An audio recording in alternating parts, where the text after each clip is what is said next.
Est-ce que vous pensez que quand on veut lancer une filiale, les statuts juridiques nécessaires à la création et au lancement de cette filiale suffisent à s'assurer que dès le premier jour, tout le monde va collaborer d'une manière, je dirais, harmonieuse et efficace?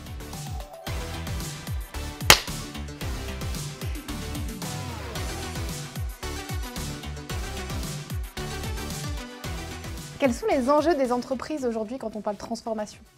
Le premier, c'est que comme on va toucher au cœur du métier, que l'on va embarquer large et dans la durée, réussir une transformation n'est pas une option. Le deuxième constat qui est primordial, c'est que l'on ne peut mettre pendant ce temps l'entreprise sous cloche, sur pause, et qu'il va donc falloir organiser toutes ces initiatives et ces efforts en parallèle des opérations courantes dans des agendas déjà très remplis. Et quelle est ta conviction pour faire face à ces transformations? Pour parler de conviction, je vais m'appuyer sur des études qui ont été réalisées. Il y a celle qui ressort beaucoup, qui dit que 70%, voire un peu plus maintenant, des transformations n'atteignent pas les objectifs initialement fixés.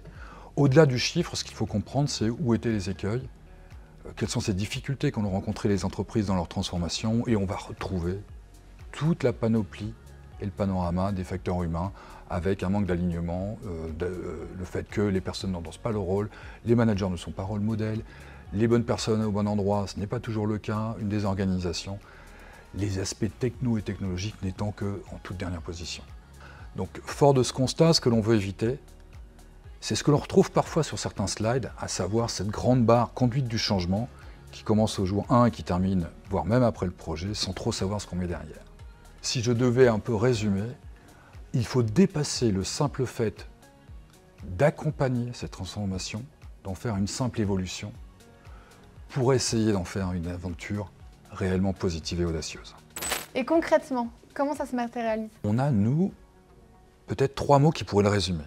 On va d'abord travailler sur la légitimité de la transformation, afin que tout le monde comprenne le sens qu'on veut lui donner. On travaillera ensuite sur l'accessibilité, afin de mettre les personnes en situation et de les rendre capables de s'engager et de réussir cette transformation. Et on verra aussi à travailler l'attractivité qui va jouer un peu sur cette fibre qu'est la motivation.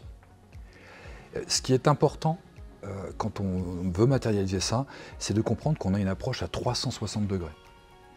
Ce qu'on veut éviter, c'est de s'attacher simplement à ce qui est très visible et évident, mais d'aller creuser aussi bien sur la légitimité, l'accessibilité, l'attractivité, ce qui va vraiment permettre d'ancrer cette transformation.